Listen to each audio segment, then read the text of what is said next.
Good morning to all of you.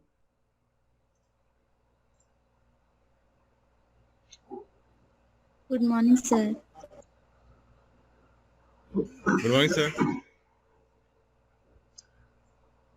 Good morning, sir. Good morning, sir. Good morning, sir.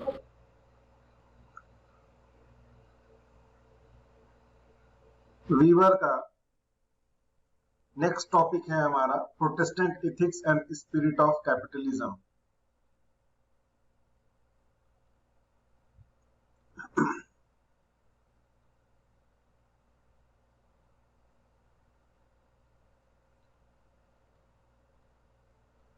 इसे हिंदी में हम कहेंगे Protestant नैतिकता एवं पूंजीवाद की आत्मा। अब क्या है ये टॉपिक? इसमें दुर्खिम ने पहली बार धर्म और पूंजीवाद के बीच का जो संबंध है, रिलेशन है, उसका अध्ययन करने का प्रयास किया। पूंजीवाद क्या है? कैपिटलिज्म क्या है? कैपिटलिज्म एक ऐसी बाजार व्यवस्था है जहां पर पूंजी का महत्व अधिक होता है। हर चीज जो है पूंजी के द्वारा निर्धारित होती है। लेबर जो है, श्रम, वो पूंजी के द्वारा, मतलब ये समझिए कि वेज लेबर रिलेशन, ये इसका उत्पत्ति होता है। ठीक है। श्रम जो है, पहले था क्या, बार्टर सिस्टम था। जब ये कैपिटलिज्म आया तो इसके बाद श्रम वेतन संबंध, इसकी उत्पत्ति होती है।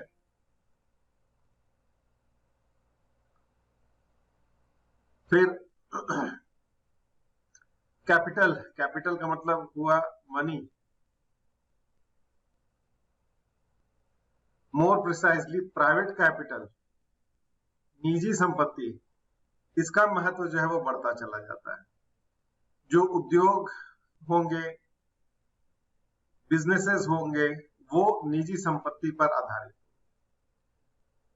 देखिए, इकोनॉमी जो है,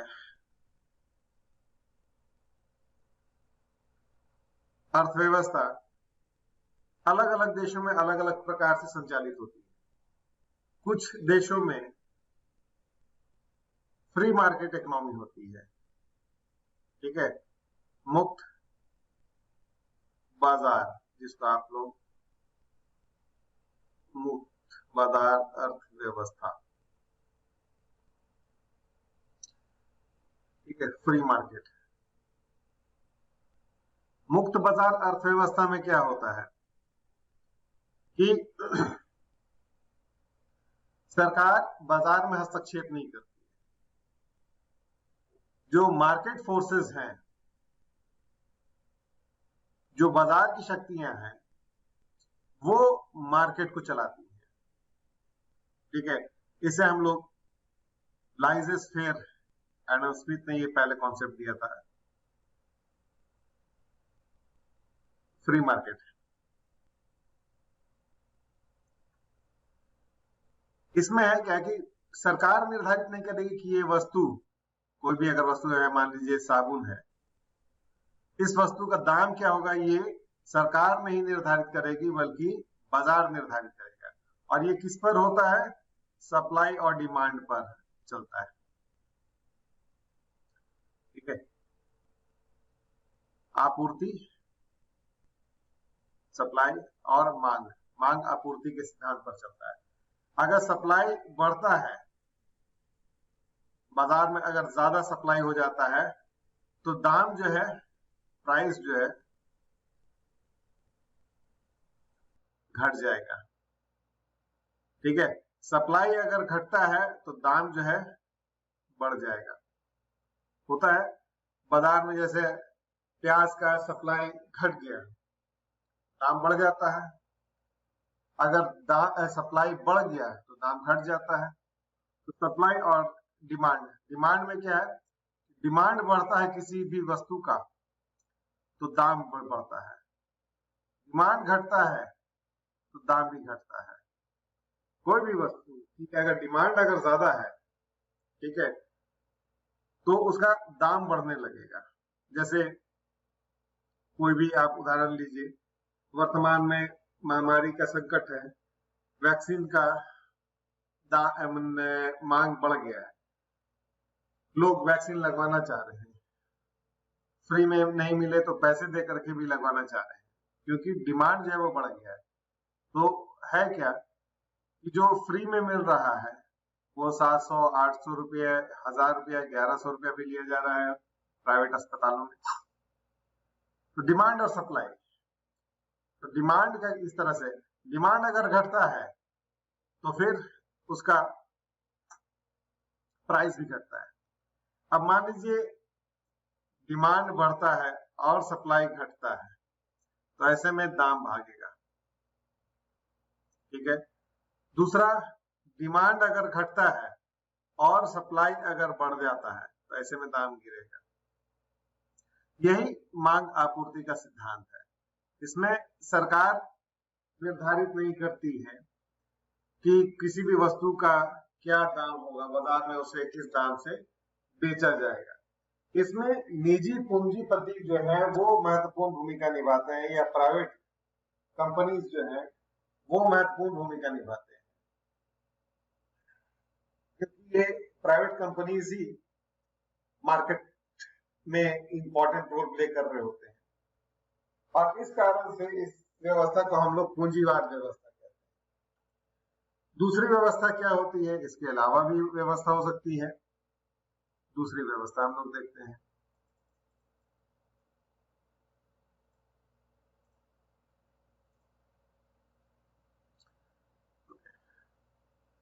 दूसरी व्यवस्था हो कि जिसमें सरकार निर्धारित करे, सरकार ही प्रोड्यूस करे, सरकार ही साबुन बनाए, सरकार ही तेल बनाए, सरकार ही हॉस्पिटल चलाए, सरकार ही स्कूल चलाए। तो इस व्यवस्था को, ये व्यवस्था जो है ये तो आपका कहलाया कैपिटलिज्म, जहां सरकार रोल नहीं प्ले करी। दूसरा व्यवस्था होगा कम्युनिज्म, साम्यवाद। इसमें सरकार ही हर चीज निर्धारित करेगी, सरकार ही इंडस्ट्रीज को कंट्रोल करेगी, उद्योग सरकार के होंगे, स्कूल सरकार चलाएगी, हॉस्पिटल सरकार चलाएगी, सारा चीज जो है वो सरकारी नियंत्रण में रहेगा। तो किस चीज का दाम कितना होगा या उसको फ्री में प्रोवाइड करना है, ये सरकार के ऊपर है। इस व्यवस्था को हम लोग कहते हैं साम्यवाद व्यवस्था। एक तीसरी व्यवस्था भी होती है, आजादी के बाद भारत ने इसी व्यवस्था को अपनाया था, सोशलिज्म, समाजवाद। इस व्यवस्था में हम लोग कुछ पार्ट कैपिटलिज्म कर लेते हैं, कुछ पार्ट कम्युनिज्म कर लेते हैं। कि सरकार यहाँ पर होगा, फ्री मार्केट इकोनॉमी ही, लेकिन सरकार के नियंत्रण में रहेगा। प्राइवेट कंपनीज जो है वो यहाँ पर रोल प्ले करेंगे। यहाँ पर कोई प्राइवेट कंपनीज नहीं, यहाँ पर प्राइवेट कंपनीज हैं। तो प्राइवेट कंपनीज होंगी, लेकिन सरकार निर्धारित करेगी, दिशा प्रदान करेगी अर्थव्यवस्था को। सरकार कौन वस्तु क्या होगा तो उसका एमआरपी सरकार तय करेगी, इतना अधिकतम मूल्य दिया जाएगा, ठीक है। दवा कौन सा कितना में बिकेगा उसके लिए नेशनल फार्मास्यूटिकल प्राइसिंग अथॉरिटी होगा, वो निर्धारित करेगा। मनमाने तरीके से कोई कंपनी अपनी दवा को नहीं बेच सकता है। तो ये सोशलिज्म है। धीरे धीरे करके हम लोगों ने ये व्यवस्था को नकार दिया और अब हम पूंजीवाद व्यवस्था की ओर हम बढ़ गए। आजादी के बाद ये सोशलिज्म, समाजवाद का कॉन्सेप्ट को अपनाया गया था। नेहरू ने सोशलिज्म को अपनाया कि हर चीज सरकार नहीं कर सकती है, स्कूल चलाना, अस्पताल खोलना, क्योंकि सरकार के पास इतने संसाधन नहीं है। सरकार एक काम करेगी, भारी उद्योग जो है वो सरकार स्थापित करेगी।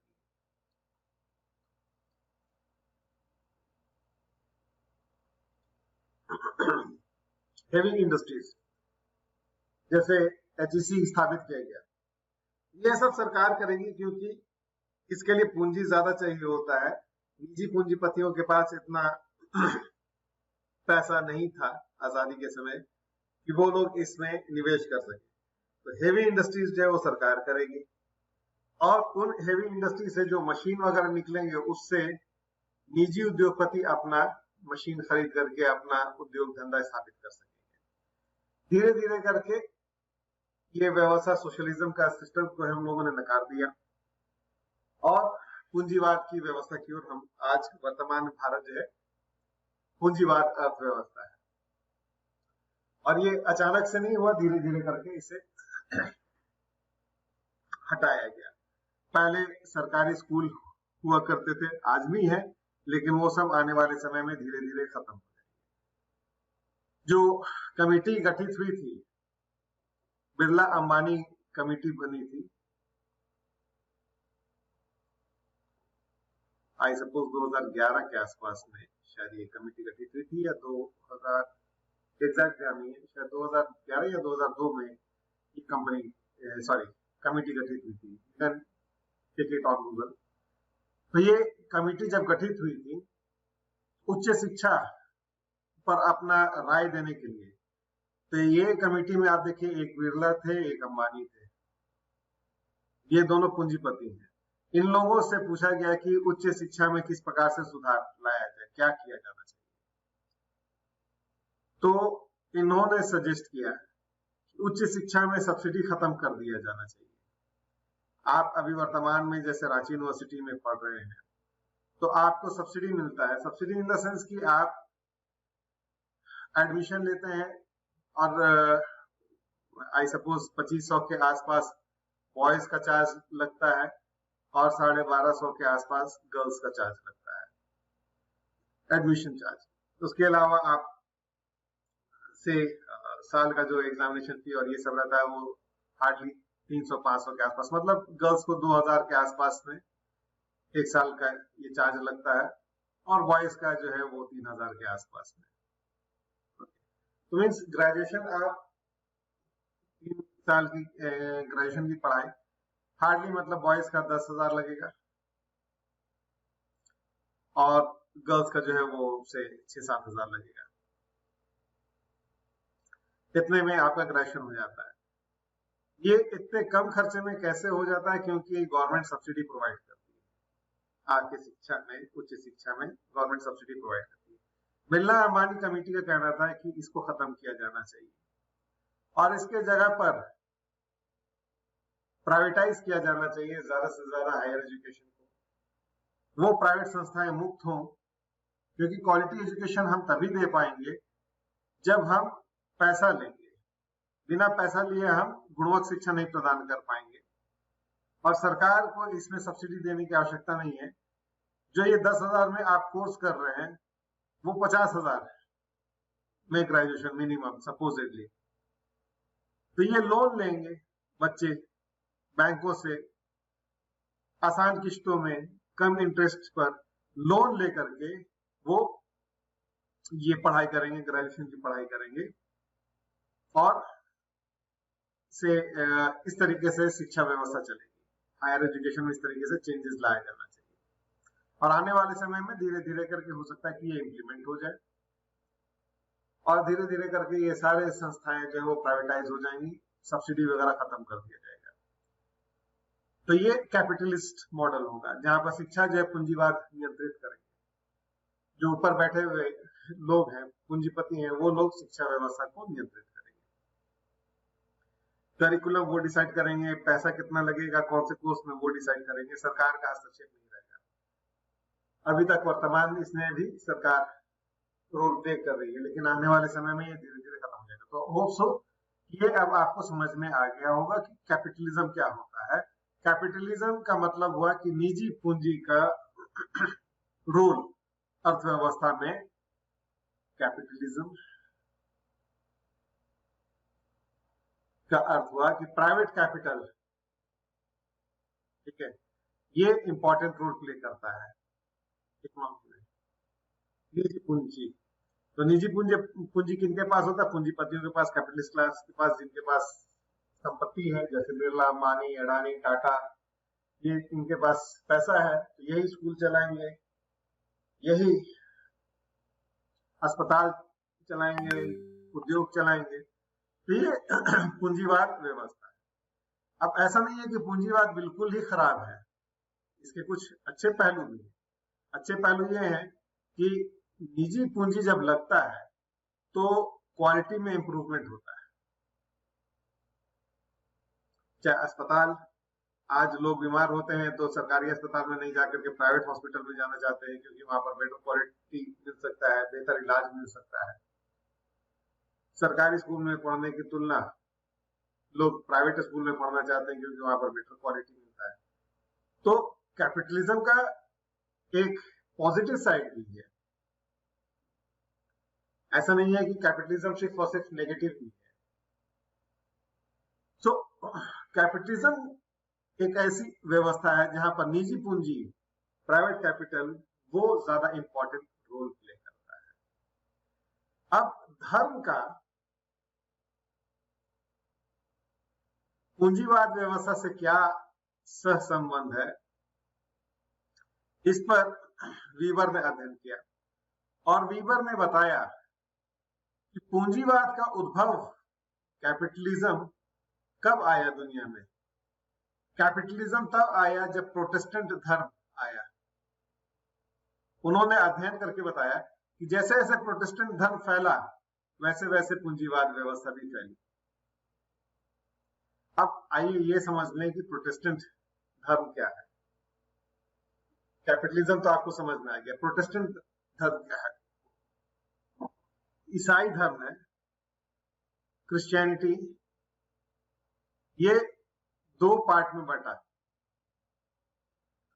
कैथोलिक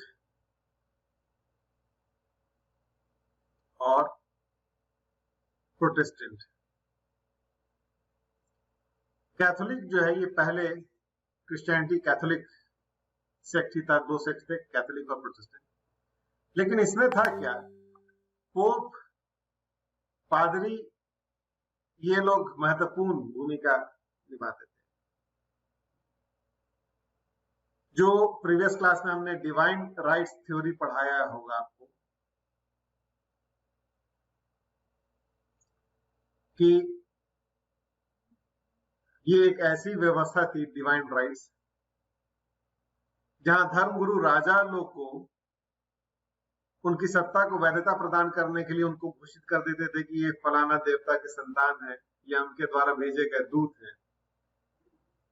भारत में होता था ये काम ब्राह्मण करते थे, क्षत्रियों को घोषित करते थे कि ये चंद्रवंशी हैं, सूर्यवंशी हैं, मतलब ये चंद्र देवता के द्वारा भेजे गए हैं या उनके बेटे हैं। ये सूर्यवंशी मतलब ये सूर्य देवता ने भेजा है इनको राज करने के लिए। तो इससे होता था क्या कि आम जनमानस में इन राजाओं और इनके वंश के प्रति स्वामी भक्ति होती थी। ये राजा की हर बात को मानते थे, क्योंकि वो राजा को एक शासक के तौर पे नहीं देखते थे, भगवान के द्वारा भेजे गए एक दूत के तौर पर देखते थे।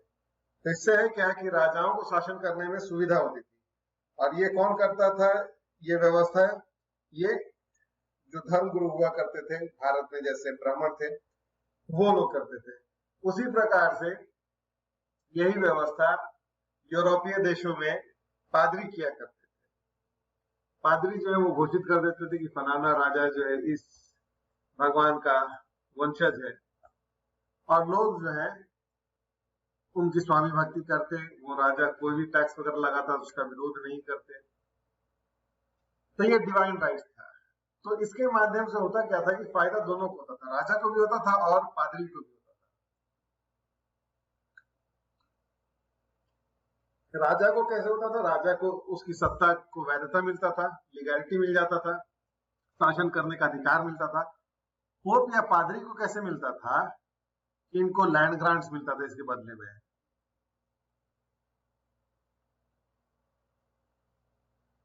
भूदान,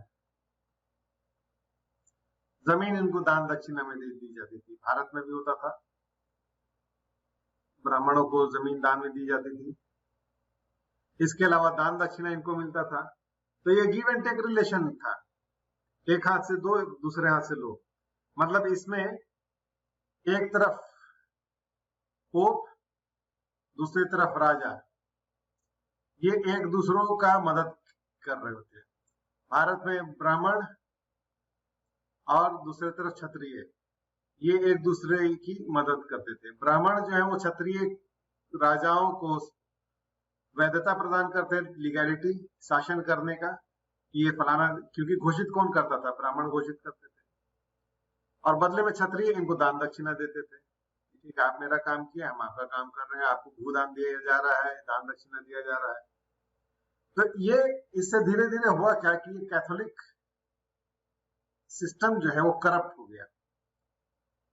अब चर्च जो है, कैथोलिक चर्च, इसके पास जमीन काफी हो गई, संपत्ति काफी हो गई, और किसी भी चीज का अधिक होना जो है करप्शन को बढ़ावा देता है, निरंकुशता को बढ़ावा देता है।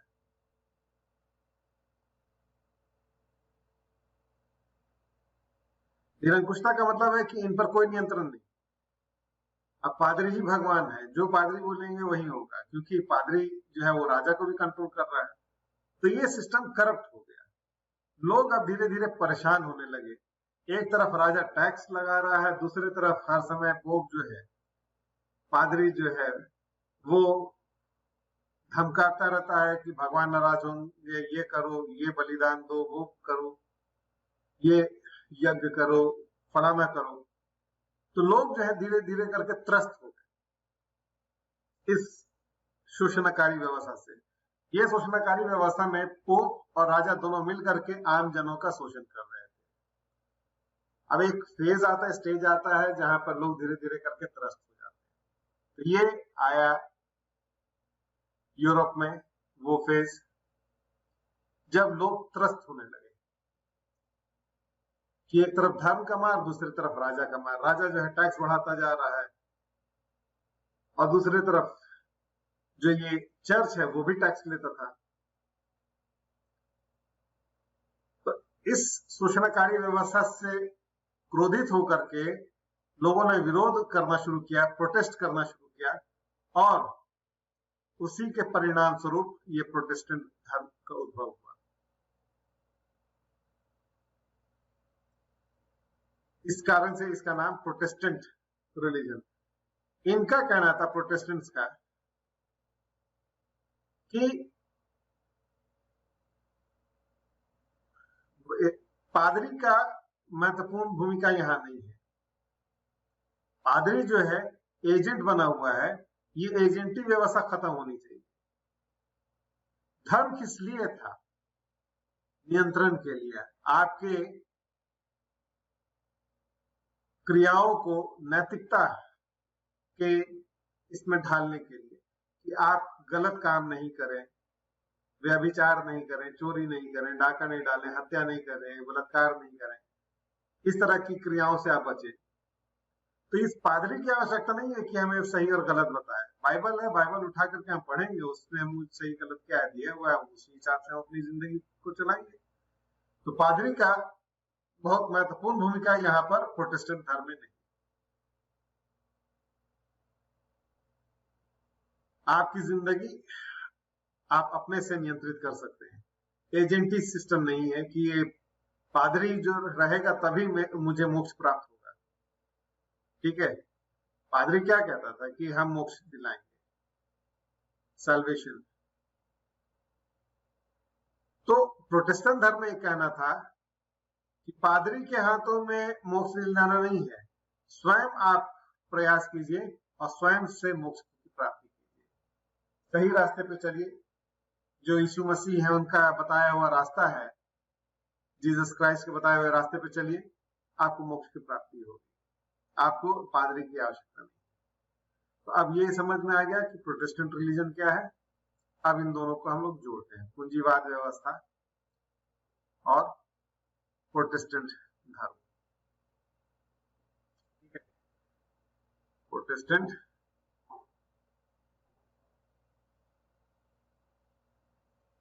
और कैपिटलिज्म। वीबर ने क्या कहा? वीवर ने कहा जब ये प्रोटेस्टेंट धर्म का उद्भव हुआ ना, उसी समय से पूंजीवाद व्यवस्था भी उद्भव हुई। इसको समझने के लिए उन्होंने एक साधन का इस्तेमाल किया। वो साधन कहलाता है वोस्टियन।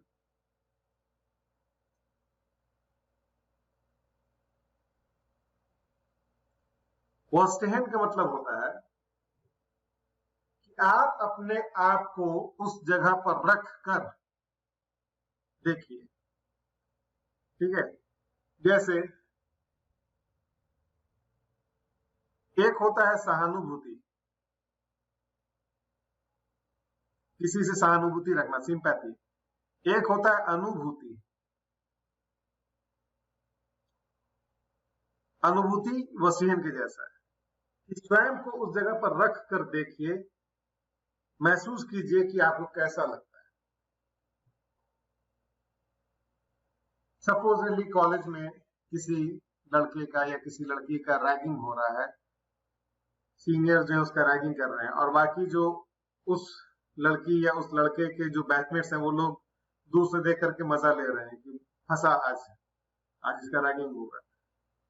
तो बाहर से देखने से तो आपको मजा आएगा, लेकिन अपने आप को उस पोजीशन पर रख करके देखिए, तब आपको महसूस होगा कि कैसा उस व्यक्ति को, उस लड़के को या उस लड़की को महसूस हो रहा है। उसे हम वोस्टियन कहते हैं, अपने आप को उस जगह पर रख करके देखना। ना प्रोटेस्टेंट धर्म में वीवर ने कहा कि प्रोटेस्टेंट धर्म ने पूंजीवाद व्यवस्था को कैसे बढ़ावा दिया। इसको समझने के लिए आप कल्पना कीजिए कि आप प्रोटेस्टेंट धर्मावलंबी, आप अज्यूम कीजिए कि आप एक प्रोटेस्टेंट हैं। ठीक है, तो अब है क्या, ईसाई धर्म में नियति का सिद्धांत था, प्रोटेस्टेंट धर्म में नियति का मतलब भगवान जो है पहले से ही पूर्व निर्धारित कर दिया है। नियति का सिद्धांत क्या कहता है कि भगवान ने पहले से निर्धारित कर दिया कि आपको जन्नत भेजेगा या जहन्नुम भेजेगा, हेल और हेवन, स्वर्ग या नरक। ठीक है, पहला है क्या, नियति का सिद्धांत, कि आप पहले से निर्धारित है कि आप नरक में जाइएगा या स्वर्ग में जाइएगा। अब अपने आप को महसूस कीजिए कि आप प्रोटेस्टेंट है और ये सिद्धांत को अपने ऊपर लागू कीजिए। सबसे पहला सवाल ये आएगा कि जब पहले से निर्धारित है कि हम जन्नत जाएंगे या जहन्नुम जाएंगे, तो पादरी तो चाह करके भी कुछ नहीं कर सकता है। पादरी को हटाओ, कोई काम नहीं है इसका। अगर हमको जहन्नुम में जाना ही है, हेल में जाना ही है, तो पादरी पैसा ले रहा है, दक्षिणा लेता है और मेरे लिए संस्कार यज्ञ हवन कराता है, इसका क्या फायदा? इसका कोई फायदा नहीं है, पादरी की कोई आवश्यकता ही नहीं है। ठीक है, तो पहला काम क्या होगा कि पादरी की कोई आवश्यकता नहीं है, पादरी को हटा दो। दूसरा, फिर क्या होगा, आपके मस्तिष्क में एक सवाल उठेगा। सवाल क्या होगा, भाई बाकी का तो हम नहीं जानते, मेरा क्या है, नरक में जाएंगे या स्वर्ग में जाएंगे? आपके मस्तिष्क में यह सवाल उठेगा कि भगवान ने मेरा तो पहले से डिसाइड कर दिया कि हम नरक में जाएंगे या स्वर्ग में जाएंगे। अगर आपको हम कहें कि आप लोगों का रिजल्ट आ गया है, तो सबसे पहले तो आपको एक जिज्ञासा होगी कि क्या हुआ, पास किए कि नहीं किए। इसी तरह की जिज्ञासा यहाँ पर भी होगी कि रिजल्ट तो पहले से दिया हुआ है, भगवान नियति का सिद्धांत के तहत है कि आपको नरक भेजा जाएगा, स्वर्ग भेजा जाएगा, पहले से निर्धारित है। तो आपके अंदर में एक जिज्ञासा होगी कि हम नरक जाएंगे या स्वर्ग जाएंगे। अब ये कैसे होगा, कैसे पता चलेगा? तो दूसरा, इसके बाद हम आएंगे एक और सिद्धांत, कर्म ही धर्म है। ठीक है, कर्म का सिद्धांत। इसके तहत है क्या कि आप अपना कर्म कीजिए, ठीक है, कर्म कीजिए। कर्म करने से होगा क्या, या तो आप असफल होंगे या फिर आप सफल होंगे, ठीक है। काम इस तरीके से,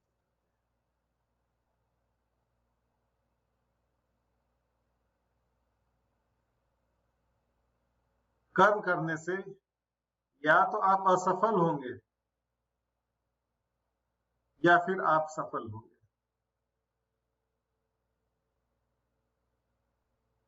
अगर आप असफल हैं तो इसका मतलब है कि आप तिरस्कृत हैं, और आप अगर सफल होते हैं तो इसका अर्थ हुआ कि आप पुरस्कृत हैं। आप काम कर रहे हैं, खूब मेहनत कर रहे हैं, उसके बाद भी आपको सफलता नहीं मिल रही है, इसका मतलब क्या है कि भगवान आपको पसंद नहीं करते हैं। वो आपको इस दुनिया में भी कष्ट देंगे, उस दुनिया में भी कष्ट देंगे, क्योंकि आप तिरस्कृत हैं। और आप अगर सफल होते हैं, सफल होने का अर्थ है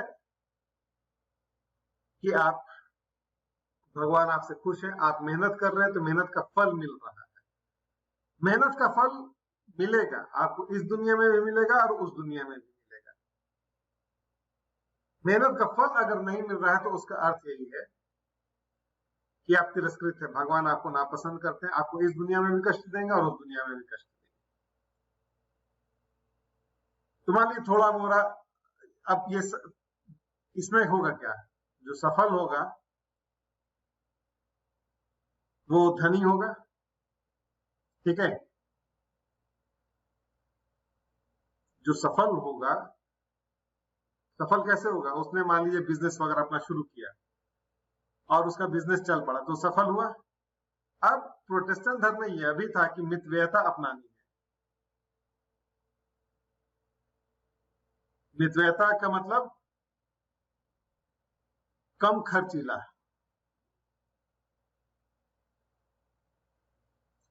कम खर्च करना या फजूल खर्च नहीं करना।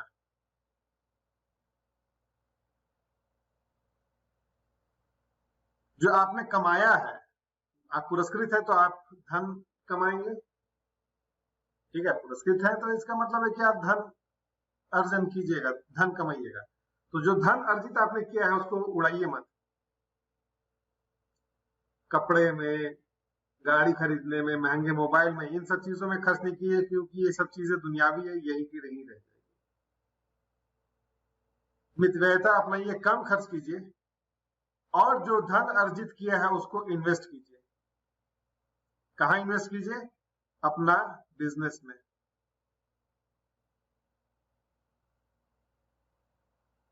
तो इससे होगा क्या, और ऐश्वर्य आपको मिलेगा या और पुरस्कार आपको मिलेगा। अगर और पुरस्कार मिलता है तो इसका अर्थ यह है कि भगवान और खुश है। तो जन्नत और जहन्नुम जो है वहां पर भी तो ग्रेड है, पहला तल्ला, दूसरा तल्ला, तीसरा तल्ला, है कि नहीं। जन्नत है तो जन्नत में आपको कौन सा फ्लोर मिल रहा है, फर्स्ट फ्लोर मिल रहा है, second floor, third floor, fourth floor, fifth floor, sixth floor.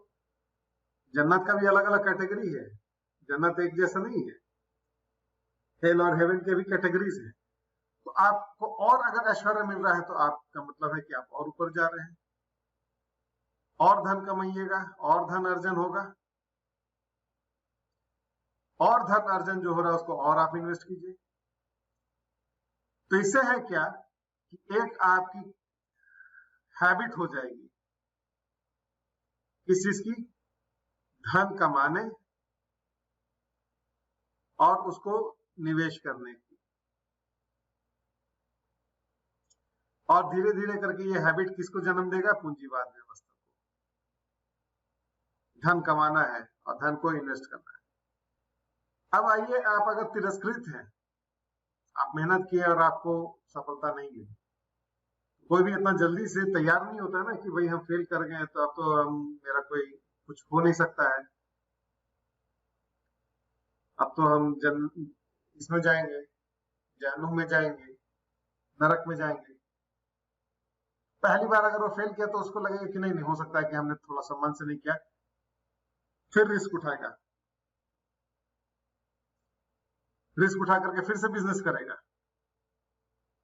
कोई भी जहन्नुम नहीं जाना चाहता है, और मान लीजिए थोड़ा बहुत सफल हुआ है तो उसको एक आशा मिलता है कि अरे हो सकता है कि भगवान खुश हो रहे हैं हमसे, और मेहनत करो, और मेहनत करेगा, मितव्ययता अपनाएगा,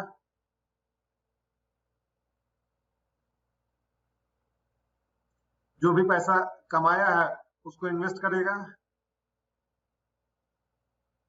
फिर सफलता मिलेगी इसको, और खुश होगा कि चलो भाई लगता है कि हमसे भगवान खुश हो रहे हैं, हमको यही रास्ता पे चलना है, यही धर्म का रास्ता है, यही कर्म का रास्ता, इसी रास्ते पे चलना है। और ये चलते चलते धीरे धीरे करके सफल होते होते उद्योगपति बन जाएगा। तो इससे भी पूंजीवाद को बढ़ावा मिलेगा। तो लीबर ने कहा कि इसमें जो प्रोटेस्टेंट धर्म में तार्किकता थी, ठीक है, प्रोटेस्टेंट धर्म में क्या था कि तार्किकता थी कि आप मेहनत कीजिए, धन कमाइए। ये बाकी धर्मों में नहीं था। बाकी धर्मों का अगर हम उदाहरण लें, चाहे हिंदू धर्म हो या इस्लाम हो, इसमें धन अर्जन पर मनाही थी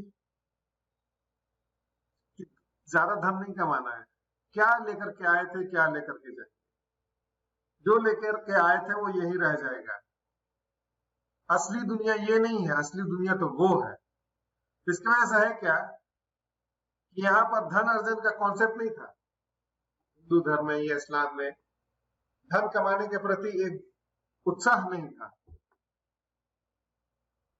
और इस कारण से यहाँ पर पूंजीवाद व्यवस्था आ नहीं पाती है। जबकि प्रोटेस्टेंट धर्म में धन कमाने का नैतिक तरीका बताया गया है। धन कमाने को धर्म से जोड़ दिया गया है कि अगर आप धन कमा रहे हैं तो इसका मतलब है कि आप पुरस्कृत हैं, भगवान ने आपको सफल ये किया है। यहां पर क्या था कि धन कमाने को तरजीह नहीं दिया गया, महत्व नहीं दिया गया। लेकिन ऐसा नहीं है कि हिंदू और मुस्लिम जो है वो धन नहीं कमाए, धन कमाते थे, लेकिन एक तरफ जहां पर धर्म आपको परमिशन दे रहा है धन कमाने का, वहां तो आप और उत्साह के साथ धन कमाइएगा। दूसरी तरफ जिस धर्म में आपको मनाही है कि ज्यादा धन नहीं कमाना है और मितव्ययता अपनाना है, ये जो भी धन आप कमा रहे हो कोई काम नहीं आएगा दूसरे दुनिया में, तो उसमें होगा क्या कि आप धन तो कमाइएगा लेकिन मन में एक चोर रहेगा कि हम गलत कर रहे हैं। तो प्रोटेस्टेंट धर्म में एक तरफ है क्या कि धन कमाने को नैतिक रास्ता दिया जा रहा है कि आप धन कमाइए, और हिंदू धर्म में या इस्लाम धर्म में धन कमाने पर नैतिक वर्जन है कि आप उतना ज्यादा जरूरत नहीं है आपको धन कमाने की, आप भक्ति में लीन रहिए, सुबह शाम जो है पूजा पाठ कीजिए, नमाज कीजिए, सादगी से अपना जिंदगी गुजारिए। ये कम समय के लिए है, यहाँ पर आप कितना साल रहिएगा, 60 70 80 साल रहिएगा, वहां तो सदियों के लिए आप रहिएगा। उस दुनिया के लिए तैयारी कीजिए। परिणाम स्वरूप होता क्या, यहाँ पर माथा टेकते रहते हैं, काम नहीं करते हैं। और इसमें प्रोटेस्टेंट धर्म में है क्या कि मेहनत करना शुरू करते हैं और ये पूंजीपति बन जाते हैं। पूंजीपति या पूंजीवाद व्यवस्था का उद्भव प्रोटेस्टेंट धर्म के परिणाम स्वरूप होता है, ये वीबर ने अपने अध्ययन से बताया। यही इनका अध्ययन जो है वो था Protestant ethics and spirit of capitalism. इस अध्ययन की कुछ सीमाएं भी हैं कि ऐसा नहीं है कि केवल प्रोटेस्टेंट धर्म ने ही बढ़ावा दिया। भारत में भी अगर हम देखेंगे तो जैसे सिख हैं, सिख काफी समृद्ध हैं, मेहनत कश होते हैं, धन अर्जन करते हैं। कोई सिख को आप भीख मांगता हुआ नहीं देखेंगे। आज वो जूता सिल रहा है या फल बेच रहा है तो कल के डेट में वो जूते का दुकान खड़ा कर लेगा अपना मेहनत कर। उसी प्रकार से आप इंडोनेशिया के मुस्लिम को देखिएगा, मुस्लिम तो वही है लेकिन वहां के मुस्लिम काफी धनी है। इस्लाम वही है, लेकिन उसकी व्याख्या इन लोगों ने अलग तरीके से किया और ये काफी धनी है। हर इंडोनेशियाई मुस्लिम जो है काफी समृद्ध होता है। तो अध्ययन जो इनका है पार्शियली ट्रू भी है, पार्शियली इनकरेक्ट भी है, इसकी अपनी सीमाएं भी हैं। लेकिन यह जरूर है कि पहली बार धर्म का आर्थिक महत्व क्या होता है, किस प्रकार से धर्म हमारी आर्थिक क्रियाकलापों को नियंत्रित करता है और किस प्रकार से एक धर्म ने पूंजीवाद व्यवस्था को बढ़ावा दिया, उस पर इन्होंने अध्ययन किया वीवर ने, और साबित किया प्रोटेस्टेंट धर्म ने ही पूंजीवाद व्यवस्था को बढ़ावा दिया। लेकिन वीवर ये नहीं कह रहे हैं कि केवल प्रोटेस्टेंट धर्म नहीं, क्योंकि प्रोटेस्टेंट धर्म तो यूरोप में सीमित था, बाकी अन्य जगहों पर भी तो आया पूंजीवाद व्यवस्था, वहां कैसे आया। तो वीवर का कहना था कि जो नैतिकता है, प्रोटेस्टेंट नैतिकता, एथिक्स, वो एथिक्स जहां मिलेगा, जैसे वो एथिक्स सिखों में भी मिलता है भारत में, वो एथिक्स इंडोनेशियाई मुस्लिम में भी मिलता है, तो वहां के लोग धनी होंगे। तो इस प्रकार से एथिक्स का क्या रोल होता है इसमें, कैपिटलिज्म के राइज में, वीवर ने पहली बार ये दुनिया के सामने रखा। ये टॉपिक आज हम लोग यहीं पर स्टॉप करते हैं। आप लोगों का कुछ क्वेश्चन है, कुछ डाउट है, कुछ पूछना है तो उसे पूछ लीजिए।